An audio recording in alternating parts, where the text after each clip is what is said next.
Jason. I'm the pastor here. Thanks for being here today with us. We're in part 3 of our series, Living the Dream. And if you've missed any part of this series, you can go on our website and watch any message anytime, all the way back to when we started over a year ago. And today, as we move forward, I'm going to help us resolve a mystery that I think if you've ever been in love, or you want to be in love, or maybe you're in love right now, that you've encountered. And the mystery is this: how is it the two people who can stand at an altar, swear on their lives that they're going to love each other forever and ever, and promise to be the only one and only the other will ever have, 5 years later, 10 years later, 15 years later, they hate each other? How is that possible? How does that happen? In fact, they hate each other more than they hate any other person on the planet, don't they? It's weird, isn't it? The person that they gave their deepest vow to is the person they despise the most. And every time they hear that person's name, their ex's name mentioned, they cringe and can't say one nice thing about them. I mean, isn't that weird? Anybody else think that's weird? And we can hear about national and international tragedies and problems. Maybe an airplane goes down, or maybe a virus like we're seeing around the world right now kills hundreds. Some tyrant dictator oppresses his own people. His own people are suffering and dying. And we watch all that and we think, man, that is so sad. That is so wrong.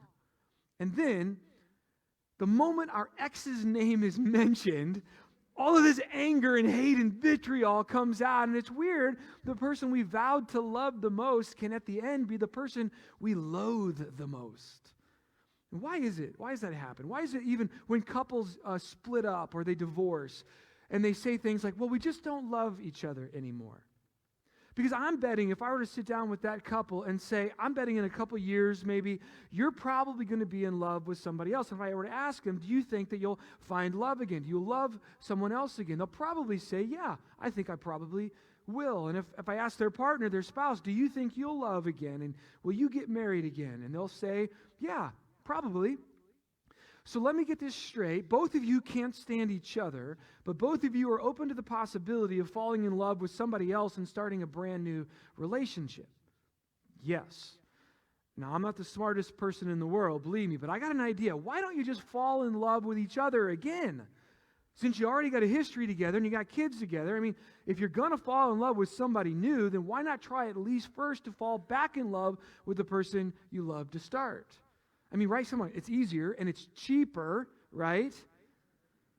But if I were having that conversation with them, they would look at me like I was an idiot, and they would, with this confused look on their face, they would say, Jason, you just don't understand. It's not that simple. And they would be right, wouldn't they? It's not that simple. And today I want to kind of explain why it's not that simple. And here's the question that we've been looking at over the last couple weeks. Is it possible for two people to fall in love and stay in love forever? I mean, because regardless of how bad your past relationships might have been, or what problems you might be facing right now in your relationship, or what maybe the example your parents gave you, whether it was a good one or not a good one, most of us would say that, yes, I think it's possible, and I think it's possible for me. We all want to find that one special someone that we can fall in love with and stay in love with for the rest of our lives. And you don't have to be a church person here to want that, because it's in all of us to want that. I think God put that in our heart. I think that's the fingerprint of God in all of our lives. But it leads us to kind of think that if we could just find the right person, then we would have all of that. And the problem with that is that if we fall out of love, as many do, then we think, well, I must have had the wrong person. So I'm going to look somewhere else to someone else, and I'm going to find the right person. But that's the wrong approach, because staying in love, as we said a couple of weeks ago, staying in love is not about finding the right person. Sure, that's part of it, but it's really about becoming the right person and letting God work in your own life. And because if you want to stay in love, what we said was you want to live the dream, you want to live happily ever after, then part of that means you're going to have to learn how to make love a verb. You can't just say it, you got to show it. Love is a verb, it's an action. You do something. And to love someone well means you do something. You learn how to do that. And we talked about how to do that well, we really should take our relationship cues not from culture, and not even from our parents if they gave us a great example, not even from the generation that we live in, but biblically, we should look at Jesus, and if we want to love one another well, we should really love the ones that we love like Jesus loves us. And we said last week that means you're going to treat the person that you love as if you really do believe they are more important than you. Now, we know that they're not. We all have the same value. But because you love them, you're going to put yourself last, and you're going to put them first. You're going to actually treat them the way you treat them, the way you speak to them, as if you really do believe they're more important than you are. And like Jesus did for us, you'll give up what you deserve, and you'll give up your rights, because it's not about, what's most important isn't about being right. It's about having a relationship. That's what Jesus did for you and for me. That's how he loved us. And so if we want to love like Jesus loves, then we're going to give ourselves up for the one that we love. And if we want to love like Jesus loves, then we're going to have to realize part of us is going to have to die to have relationship. Because after all, love is a verb. You can't just say that you love. You have to show that you love. And perhaps you've heard that. Maybe this is the first time you've heard me say some of that, and you're thinking, Jason, that's great. I mean, I heard what you're saying, and it's also good in theory, and, but it's not that simple. You just don't get it. And you would be right. It's just not that simple. So I want to talk about that today, because it really would be that simple if we would always simply put one another first, right? I mean, if I'll put you first and you put me first, and we'll always put each other first, and we'll always be in love. And our love will grow and get stronger and deeper and richer. It would be that simple if we all came into the relationship that we're in with a heart that was full and healthy. It would be that simple if you and the person that you love came into that relationship with nothing but healthy relationships in your past, right? I mean, if your parents were incredibly supportive and loving, and they were at every game and at every recital, if they held hands and showed affection toward each other, if they expressed real selfless love for one another in their actions, and they did that for you in a healthy way, they just poured that into you, that was your model, then maybe it would be possible.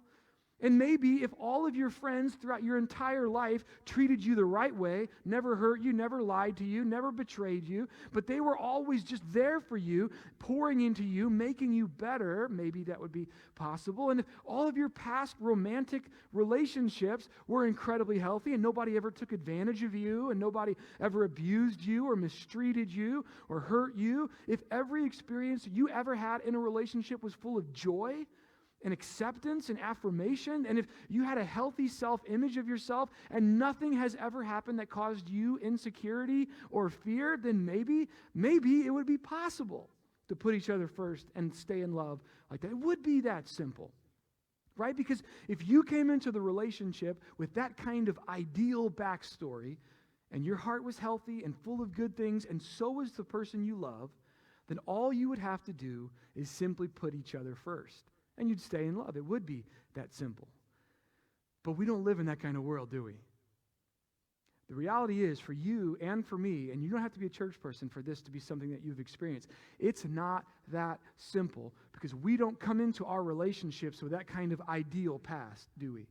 Instead, we all, regardless of who we are and what we believe about God, we come into our relationships with what we will call baggage. We all got it. We all come into relationships, and the reality is we've been dinged up. We've been hurt. We've got wounds. We've got insecurities and fears. We've been betrayed. We don't know if we can trust. We don't know if we can feel safe. Maybe for you, growing up, Dad didn't come to your games. Dad maybe didn't even come home from work very often. Or maybe for you, it was your mom. She had her own issues, and she tried her best to overcome those things from her past, but they just kind of poured over to you, and they become problems for you. And as a result of that, she was never there for you and never was the mom you really needed her to be. And maybe at home, alcohol was really abused, and maybe at home, drugs were an issue, or maybe there was abuse there, or money problems, or maybe there was just that work was more important than the family, and time at work was really the priority. Or maybe your sibling, maybe your parents even give you much time and attention because you had a brother or a sister that required such great care. You were like the golden child, but they are the ones who had the issues, so you felt marginalized and unimportant. Regardless of your past relationship experiences, my point is this: that when it comes to our relationships, nobody's experience is ideal. We all have baggage, especially in our romantic relationships from the past. Nobody escapes without some dings, It's like the airport terminal. Your luggage, no matter how good it looked on the front end, it's coming out looking a different way. You know what I'm saying? So when we grow up and we get into relationships, our heart, if it's not in great shape, there's still stuff in there from the past. We're going to bring all of that into the relationship. And so to kind of help us understand that dynamic and what's going on, I want to illustrate it and what it looks like. I want to introduce you to two friends that I have here today for us. A couple of friends I want to introduce you to. They're dear friends of mine.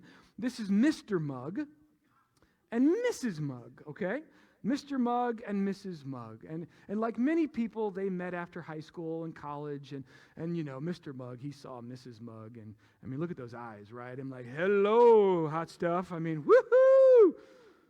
And Mrs. Mugg, and she looked, wow, he's got a job, He pays his bills. Look how good, hey, baby, I mean, he's like, hey, she's a knockout, right? I mean, she saw him. She saw the future. He has a great job and a great future and a great degree. And so the future's amazing. So they start dating. And when they started dating and hanging out with one another, they were so careful, delicate about everything. He's trying to win her heart, and she's trying to win his affection. And in the early days, they had a few little bumps along the way, but nothing they couldn't manage, nothing they couldn't handle. I mean, they were being so careful and wanting to take it so sensitively. And then they got married. And you know where this is going. And about a month into the marriage, they hit a bump. Oh, goodness. Whew. Stuff came out. And he looked at her and he said, whoa, where did that come from? And she looks at him and she thinks, I didn't know you had anger issues. And he said, well, I didn't have anger issues before you bumped me. And then, months later, they had another bump. Oh, goodness gracious. And more stuff came out. And this time she goes to see her sister. And I don't know what's wrong with him. I didn't know he was like that. Oh, tell it, preach it, sister. And then he goes to the garage or to the basement, because we don't really know where guys go. We don't go anywhere. She makes me so mad. She makes me furious. If she would just quit bumping me, I wouldn't do that. I wouldn't feel that way. Everything would be great. I mean, my wife, she got issues, And so he says to her, when we were dating, I didn't see all of this. Where's that coming from? And she says, well, every time we get in an argument, you make me act that way. Now, it's been entertaining so far, right? If you've learned nothing, at least you've been entertained. But this is what I want you to see. Mr. Mugg thinks the reason that the blue beads keep coming out of him is because of her. And Mrs. Mugg thinks the reason that the pink beads keep coming out of her is because of him. And here's the truth. This is so profound. I mean, you're going to have to get your notebooks out right here.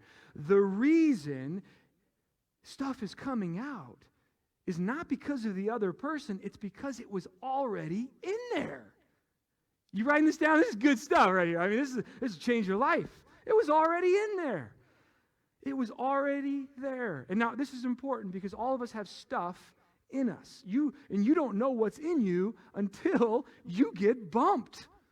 And most of us don't get our really first good gut-wrenching bump in life until we get into a committed, wholehearted relationship like this.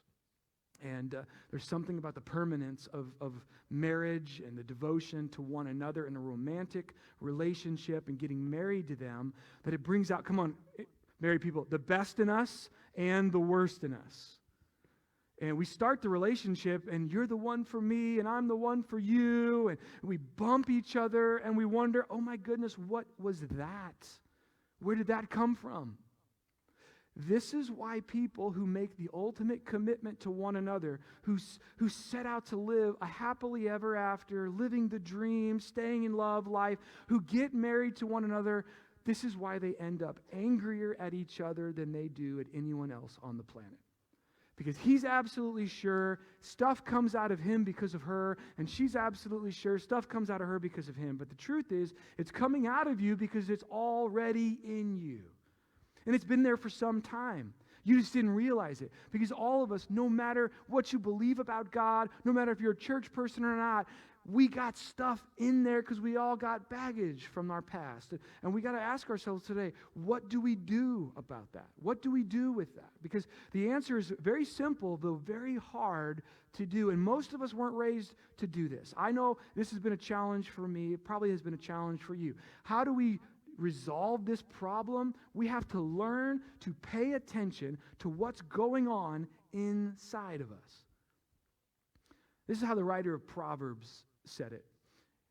Jesus says the exact same thing in Matthew 15, but today we're going to look at one verse from Proverbs, which was written by a guy that many in history believe to be the very wisest person who ever lived. And you might find that the wisdom God gave Solomon and wrote in Proverbs here might still ring true for you and your relationships today. And what I'm about to say isn't just for romantic relationships. I hope you can understand that this is true for all relationships, parents, kids, friends, coworkers, strangers on the street. If you've ever had road rage before stuff came out, it wasn't their fault, I promise you. It was in there. It was already in there. And Solomon wants us to understand something important about ourselves, and he starts it out this way: above all else, which means that basically this is as important as anything I've ever said, or more important than anything I've ever said before, which is saying something coming from Solomon, because if you don't know, he wrote a lot. He wrote in Ecclesiastes. He wrote in the Song of Solomon. He wrote in the book of Proverbs. He wrote about everything we experience in life, about relationships, about sex, about love, about friendship, about duty to country, about service, about money, about government, about leadership, about working and a work ethic, kids and parenting, all of that he writes about. And he even writes about how when you get older, how do you handle the brevity and the finality and the futility of life when you look back on your life. But he says, the one thing I want you to know that is greater and more important than anything I've ever said before, above all else, guard your heart. Which is another way to say, pay attention to what's inside of you. Guard your heart. And literally, guard here means keep the bad guys out. Protect yourself from what's valuable. Protect the things that are valuable to you from someone who wants to steal it, kill it, and destroy it. Guard it, pay attention, protect it, defend it. Defend it from what? What are you talking about? I mean, defend it from what's inside of you. Guard yourself from what has the potential to come out of you and do the most damage to the things that matter the most to you. Protect yourself and your relationships from what's in you. This verse is saying that the real danger to our relationships, don't miss this, the real danger to staying in love isn't who we're in relationship with, it's what's inside of us. Think about that. And if I were to ask you to turn to your neighbor this morning and say, tell them your strategy for how you plan on guarding your heart, you would all look at me like, what? What does that mean? I mean, I don't know what you're talking about, right? And the fact that we would ask that, what does that even look like and what does that even mean, shows us that we're all not very good at this, are we? And Solomon says, yet this is the most important thing that we can be doing. Maybe you've already discovered this in your relationships. I know 12 years almost of marriage with Betsy, I've discovered this. If you've ever been in love before, you'll see that what's inside of you comes out of you in the relationships that are the most important to you. You can be nice to that stranger and horrible to your spouse, because what's inside of you will come out of you to those that are the most important to you. You feel safer to be more vulnerable. And you can blame what's coming out of you on them, but then you discovered that when you got into another relationship, you got into another marriage with another person, strangely enough, crazy enough, the same stuff kept coming out of you. And 4 relationships later, 4 marriages later, you're wondering, this is crazy. This is the weirdest thing. I have dated or been married to several people who have the same problem. They keep bringing this out of me. I guess I need to find the right person who will not bring this out of me. But it's not they who do that to us. It's already in us. We're doing it to ourselves. It came from within. Now, what I know about you is true of me. This is making it harder. While we're not very good, let me tell you what we're not very good at. We're not very good at guarding our heart, knowing what's inside of our heart. But let me tell you what we're really good at. All of you are really good at this. We're good at monitoring our partner's behavior, aren't we? If I were to ask you, tell me what you wish your spouse would say or stop saying, or do or stop doing, you would, in a breath, have an answer for me, wouldn't you? You would know the answer to that. So we're not good at guarding and monitoring our own hearts. We're really good at monitoring their behavior. But they're connected. I'm going to tell you how they're connected. Because in your relationship, with the person that you love the most, you want to feel a certain way. Maybe you want to feel important or respected. Maybe you want to feel pretty or valuable. Maybe you want to feel competent or smart. Maybe you want to feel cherished. Maybe you want to feel taken care of and safe. The point is that all of us, in all of our relationships, we want to feel certain things from the people that we're in relationship with. That's a normal human need. Our partner's actions and words make us feel something, good or bad, right? So when we try to get them to stop doing something or start doing something, oftentimes, even without realizing and not making the connection, it's because we don't like the way that their words or actions are making us feel. So we monitor their behavior to get them to do or say what we want them to do and say, so we feel the way we want to feel. Because after all, we were all drawn into this relationship because of emotion. And that's normal. We fell in love, right? Remember the way that he made you feel? Remember the way she made you feel? So it's normal for us to want to keep that emotion alive because we like that emotion. We like that passion. We want that sense of security. That's a normal human thing. But the problem is, and this is why relationships can be so difficult, the problem is that we come to depend in a huge, huge way on our spouse or on our partner to create those feelings for us. I depend on you to make me feel safe, competent, valued, cherished, loved, and you depend on me to make you feel what you need to feel. And we all do this. And if we all came into the relationships with only good stuff, an ideal past, healthy hearts and healthy relationships, then we'd be fine. We'd be able to navigate this so well. But the reality is we all come into the relationship with baggage, with stuff there on the inside from our past that we really need to protect ourselves from and protect the person we love from. Because what's inside eventually makes its way outside. And when stuff comes out in our relationships that we don't like, our tendency is to blame the other person who brought it out of us. But it was already in us to begin with.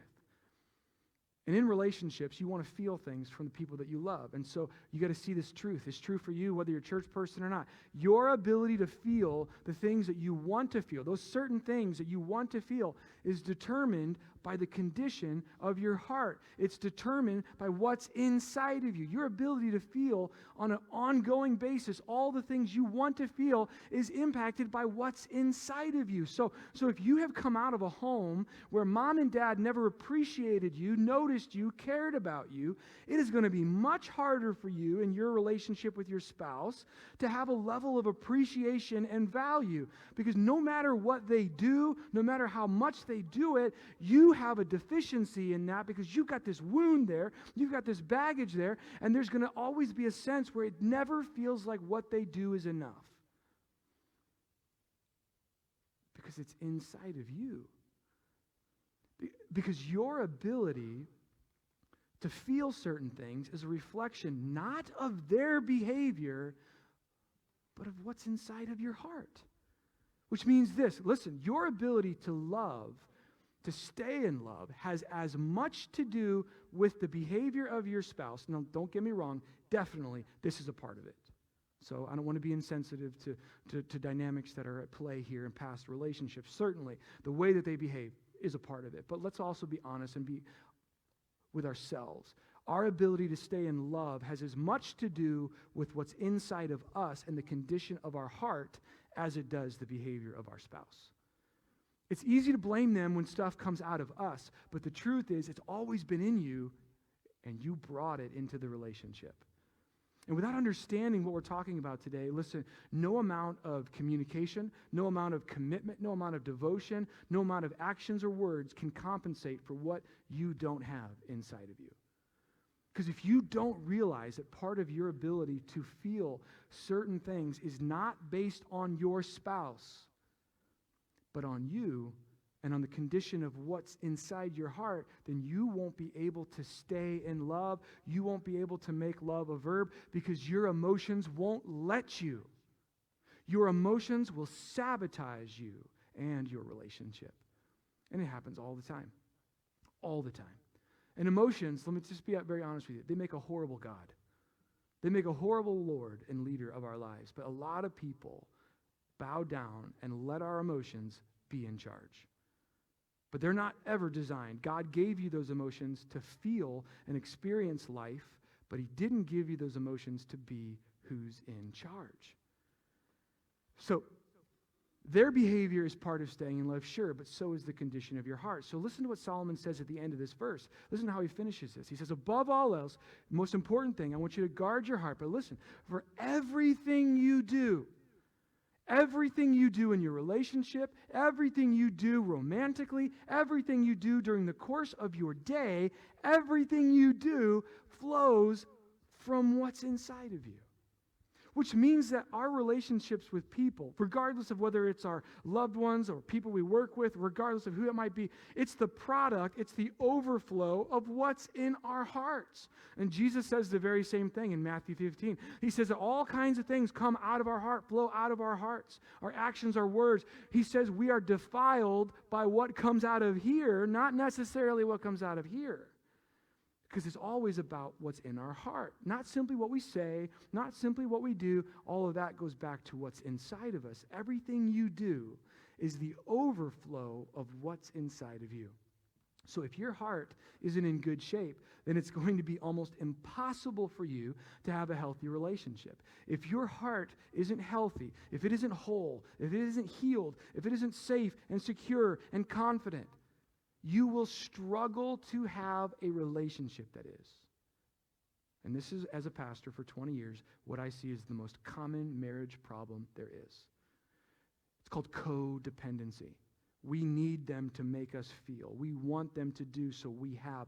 But you got to recognize there are no married people problems. Yeah, sure, you got problems, right? We all got problems, but you brought that into the marriage. We have single people problems that we brought into the marriage, and you could be married 20 years, 40 years, 60 years, never realize that what's in you will come out of you, and the problems really are always there to start with.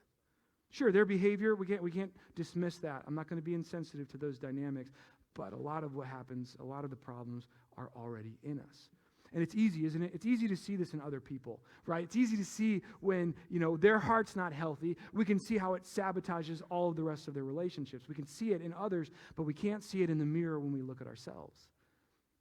But what's in you is going to come out of you, regardless of who's with you. If you don't get anything else that I say this morning, get this.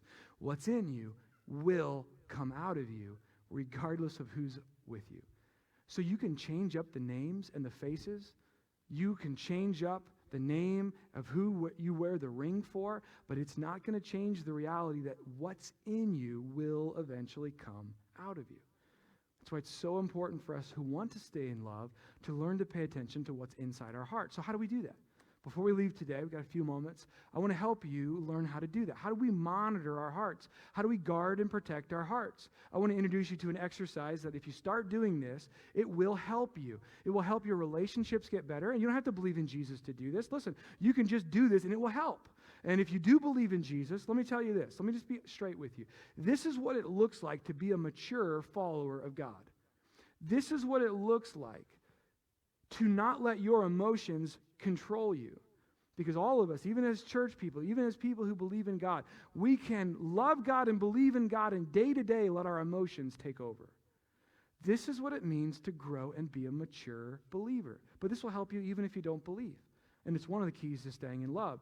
You probably heard it said before, think before you speak, right? How many of you have heard that? Maybe your parents told you that on a regular basis. This is what I need to learn because I just speak without thinking.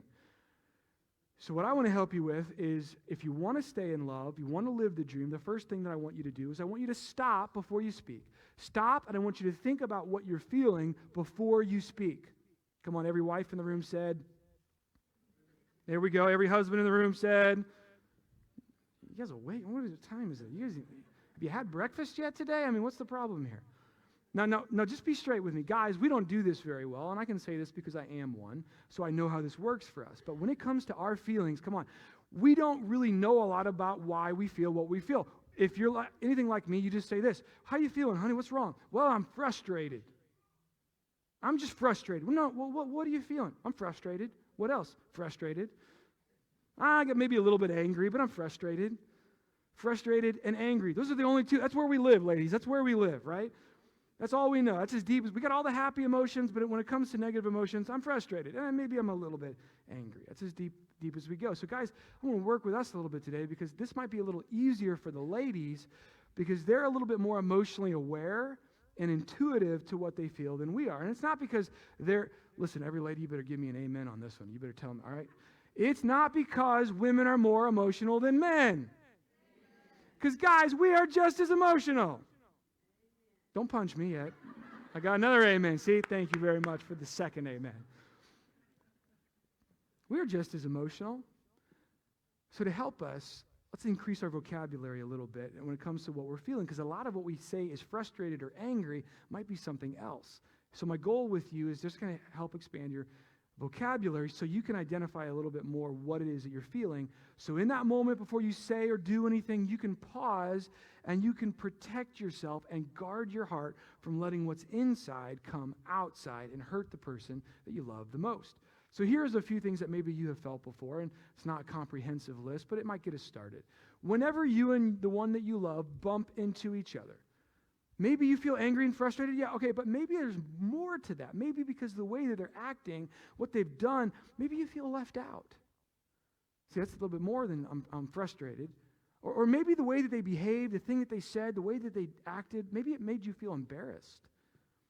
Or maybe they just didn't consider you at all and you feel unappreciated, insignificant. Or maybe the way that they are talking about how that other person looks actually just makes you feel like, I'm ugly and unlovable. You're complimenting them, but when's the last time you complimented me? Maybe the way she talks about her sister's husband and his job and what he has and what he's done, maybe it makes you feel like you're failing. And you feel this insecurity. Maybe you just feel like you're beyond your prime, you're older now, and you're being marginalized by what's going on. Maybe you feel literally like they make you feel dumb and stupid. Maybe you just feel lonely and abandoned. Maybe something is going on and it's big and it's scaring you. We don't like to identify that, especially as a guy. We don't like to admit when we're scared. Maybe life feels out of control. I'm not angry. Yeah, sure, maybe that's a part of it, but I really feel like this is chaos. Maybe the way you treated me makes me feel betrayed, picked on. You call it sarcasm, but I feel like it's picking on me. I feel like I want what they have. I feel like I don't measure up. I feel jealous. Or maybe it's just flat out disrespect. Chances are good that what we call anger isn't really anger. It's something else. So what is it that happens in you? What is it that you feel when you bump into the person that you love the most? Because this is what it looks like to guard your heart. And it's easy when things are flying all over the place and you can blame one another and this is your fault and it's all coming out. But you got to realize that what's coming out of you in that moment is coming out of you because it was already in you. Nobody has that kind of power over you. You got it in you to say no, to stop, to pause. What am I feeling? Why am I feeling this? Identify it, name it. This has been one of the biggest things that has helped me as a man, now 40 years old, been married for almost 12 years, to know I'm more than frustrated. I'm more than angry. I feel, and then the next part, after you identify what your feeling is, I want you to say out loud to yourself what it is that you feel. I know this sounds silly. It's kind of weird, self-help kind of. No, it's not that. I promise you. This does something when you can get it from here to here. Say it out loud. I feel jealous. That's what I feel. I feel like a failure. I feel like I'm never going to measure up. I feel marginalized. I feel like I'm not important to you. If you can share it with yourself and get it out in the open and get it in the light of day and in the light of God's presence and truth, then you're getting somewhere because now you're getting to the point to pinpoint what it is you feel so you know what to do with it. Because whenever your emotions stay secret, stay buried, stay covered up, they are powerfully destructive. They are like a time bomb to your heart, life, and relationships. They drive what you say and what you don't say. They drive what you do and what you don't do. They drive how you feel, how you think. They are what sends you into that spiral. They are what sends you into that funk. They are what sends you into that depression. They are what is ruining, stealing, and killing your life, because your emotions were never meant to be your God. And your spiritual enemy, whether you choose to agree that he exists or not, will use every tool in his arsenal to steal and kill and to destroy what is most important to you and most important to God. And so when you keep it secret, it's like pressure. And when pressure moves like that, and something's going to blow at some point. But when you unearth it, when you pull it off and you say out loud what it is that you're feeling, those emotions begin to lose their power. I'm telling you what's going to happen is when you say it out loud, you're going to hear yourself saying, I feel jealous? That's not me. Why would I don't have any reason to feel that way. Or I feel scared. Or it's going to help you know what to do with how you feel. This will change the way that you pray. If you pray, this will change the way that you pray. This will change how you talk to God. No longer, you need to change her heart. You need to make her stop. You need to, would she just get a clue, for crying out loud, right? You begin to realize, I feel, God, help me with what I feel. Help me with what's inside of me, because this is big, this is powerful, and it has nothing to do with her. Instead of blaming your spouse, this will help you own your feelings and start taking responsibility for your feelings, which is a very adult thing to do. And a lot of us have never been taught how to do that. It will help you know what you feel and what to do with how you feel. Maybe it will lead you to realize, you know what?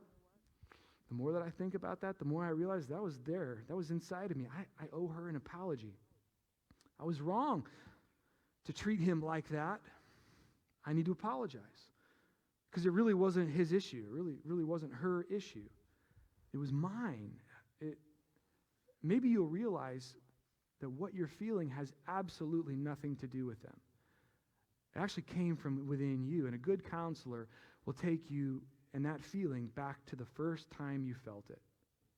And if you've never had healing for that insecurity or that fear or that whatever, you're just going to live it out in a recycling circle over and over and over, and you're never going to have it until God shows you, heals your heart, and helps you love from a whole heart your spouse. Because I think much of, not all of, and I don't want to be insensitive again, but much of what we feel is stuff that we brought into the relationship. And I'm not discounting what our partner or our spouse does. I'm not discounting that at all, because I realize that there are stories here, and you could probably spend the afternoon telling me some of your stories. I realize that, but much of what, and I think we have to be honest with ourselves to admit that much of what we feel is stuff that we brought into the relationship, baggage from our past. It has nothing to do with the person that we love, has nothing to do with our husband, has nothing to do with our wife, nothing to do with our boyfriend or our girlfriend or our fiance. Their words and their actions just surfaced something that was already there to start with. And when you can do this, I'm telling you, there's huge freedom when you begin to discern what they said, between what they said and how you feel. It's life-changing. It'll set you free. But as long as those emotions stay secret, they will run your life and they will ruin your life. And they will drive a wedge between you and the person that you love. And when their name's mentioned, you will get angrier than you've ever been, because they didn't give you what you needed. They betrayed you. So you got to name what you feel. Is it jealousy? Say it to yourself out loud. Is it bitterness? Is it offense? Is it anger? What I feel. Say it out loud. I feel lonely. Because when you do, not only do your emotions lose their power, here's something else that'll happen. We lose our excuse to feel it. Because if we really do want to love one another as God through Jesus has loved us, we recognize, if we're at least a follower of Christ, we recognize that we have a responsibility not to not to hurt our spouse, not to be mean to our spouse, but regardless of how we feel, we are to love them as Christ has loved us and give ourselves up and our rights and what we deserve in order to love them well. And if we can do that, then we lose our excuse to feel what we feel. And let's just to be straight, because I'm speaking from personal experience here. Part of why I don't want to say it out loud to anyone is because I like to stay mad sometimes. Right? Come on, you want to stay upset. It gives you leverage, doesn't it? There are times in my marriage where I want to use my anger and my pouting to control my wife. Don't act like you ain't never done that before. But if I say it out loud, it loses its power. I have a responsibility to do something with it if I really do want to love her as Christ has loved me. So I say it out loud. And the last thing, with your feelings, what you need to do, after you identify it, you name it, you say it to yourself, when it's appropriate, not all the time, sometimes, when it's appropriate, share what you're feeling with your partner, with your spouse. Let me show you how that might look. Mr. Mugg, you remember him, right? He's still here. Mr. Mugg goes to Mrs. Mugg. Mrs. Mugg, I discovered that whenever you say what you say or do those things that you do, when I find out that I'm coming home late from work and I'm just trying to do my best and providing for our family is a priority to me, when I do that and I act that way, when you respond the way that you respond, I just got to tell you that it makes me feel like I'm not important. It makes me feel like you don't recognize the value that I bring to this. I feel unappreciated. I feel disrespected. When you talk about what your sister's husband does and how he looks, it makes me feel like I'm not good enough and I'm ugly and I'm not lovable. I'm a failure. Some of us, we're so scared to get honest, aren't we? To be vulnerable because we have baggage, right? I feel so unimportant. Or when you criticize this and you talk about how good they look, I feel like you don't think I look good. Or Mrs. Mugg might say to Mr. Mugg, when you choose to do that thing and act that way, man, when you choose to go and do that thing, and you go hunt maybe, you go whatever you do, that hobby of yours, and you don't want to spend time with me, I don't feel like I matter to you. And when I tell you how I feel and you just kick back and you tell me, well, you shouldn't feel that way, well, I don't feel like I matter to you. I feel when you get angry, when you get intense like that and you start huffing, I feel scared of you. I don't feel safe. We have to identify what we're feeling and talk about what we're feeling if we want to stay in love with one another. And listen, here's something that might help you, guys, especially you. There are no bad feelings. Do you realize that? They're just feelings. And God gave you all of these feelings to enhance life so you know what to do. So when somebody comes to you and they tell you how they are feeling as a result of what you are doing or saying, hear me. This is not a criticism of you. This is an observation. This is information. Someone who loves you is coming to you because they love you and want you to stop. And listen, if that makes you get defensive and that makes you get angry and insecure because you feel a little bumped, then listen, it's not their issue, it's your issue. What's inside of you is coming out. And when somebody opens up to you like that, do you know what the proper response is? Thank you for telling me. I am so glad you trusted me and cared about me enough to tell me. I am so sorry. I never want you to feel that way again. You know what healthy people do when someone they love comes to them and tells them something they're doing or saying is hurting them or causing negative emotion? You know what they don't say? They don't say, well, you shouldn't feel that way. Or you should just grow up. Or stop. Here's what I say, and Betsy would tell you. Stop being so emotional. Can't we just be adults about this? You know how many times it's almost gotten me slapped in 12 years? I'm just going to tell you. What do we say? What do healthy people say when they discover something they're doing or saying elicits negative emotion? Thank you for telling me. I don't want you to feel that way ever again. I'm so sorry. Healthy people stop doing it. Unhealthy people blame the other person. Well, just deal with it. Get over it. Grow up. Healthy people stop. And here's what I want you to do as we leave. I want you to start paying attention to what's going on inside. That's how you stay in love. I know you're going to pay attention to what they're doing and saying because we already got that down. You don't need a message on that. We need a message on this. Start asking yourself, what am I feeling? And then say it out loud to yourself so it loses its power and you know what to do with it. Look at what you said out loud and look at what they've done to make you feel that way. And then come to the conclusion, I don't think this is a marriage problem. I don't think this is a them problem. I think this is a me problem, a heart problem. And this is what you do with it. God, help me overcome what's inside of me. Because listen, your ability to stay in love has as much to do with the condition of your heart as it does the behavior of your spouse. Your ability to love anybody has as much to do with what's inside of you as it does who's around you. So what Solomon says is true. Above all else, guard your heart, for everything you do flows from it. Guard your heart, because what's inside will come outside. So start paying attention to what's inside. When it gets stirred up and it gets angry and it's ready to explode, stop. Think about it. Say it to yourself. And when it's appropriate, say what you're feeling to your spouse. Pay attention. Protect yourself. Guard your heart. Guard your relationships. And by God's grace, would you say, God, help me to identify exactly what I feel. Help me to know what to do with what I feel, because I do not want it to hurt them any longer. Thank you for trusting me. Thank you for telling me. I never want you to feel that way again. I'm so glad you told me. Please forgive me. I am sorry. Guard your hearts. That's the key. One of the keys to staying in love. Let's pray together. Would you stand with me?